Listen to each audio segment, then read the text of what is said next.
రాజశేఖర్ రెడ్డి గారు ఆనాటి ఉమ్మడి రాష్ట్రానికి ముఖ్యమంత్రిగా పనిచేశారు. ముఖ్యమంత్రులు చాలామంది వస్తూ ఉంటారు, పోతూ ఉంటారు. స్వాతంత్రం వచ్చిన తర్వాత చాలామంది ముఖ్యమంత్రులు ఈ దేశంలో అనేక రాష్ట్రాల్లో పనిచేశారు. కానీ ముఖ్యమంత్రిగా పనిచేసిన తర్వాత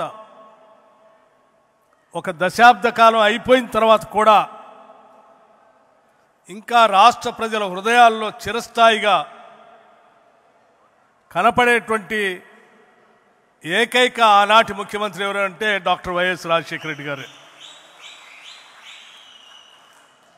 పాలన అంటే, పాలకుడు అంటే ఎలా ఉండాలో ప్రజాస్వామ్య దేశంలో చేసి చూపించారు డాక్టర్ వైఎస్ రాజశేఖర రెడ్డి గారు.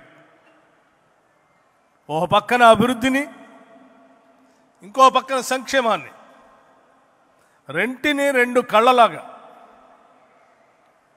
సైమల్టేనియస్గా ప్లాన్ చేసుకుంటూ రాష్ట్రంలో ఈ దేశంతో పోటీ పడేటట్టుగా అభివృద్ధిలో రాష్ట్రాన్ని ఉంచారు. ఈ రాష్ట్రంలో ఆంధ్రప్రదేశ్లో పుట్టడం మా అదృష్టం అని భావించేటట్టుగా పేద మధ్యతరగతి కుటుంబాలందరికీ సంక్షేమ కార్యక్రమాలని అందించారు. ఏ ఒక్క పేదవాళ్ళు కూడా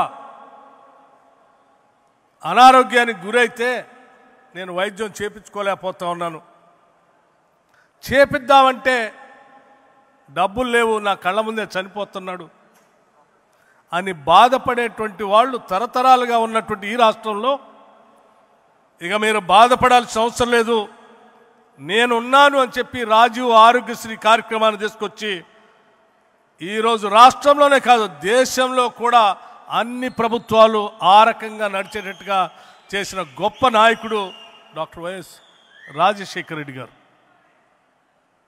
ఈరోజు దేశంలో రైతుల గురించి చాలామంది మాట్లాడుతూ ఉన్నారు.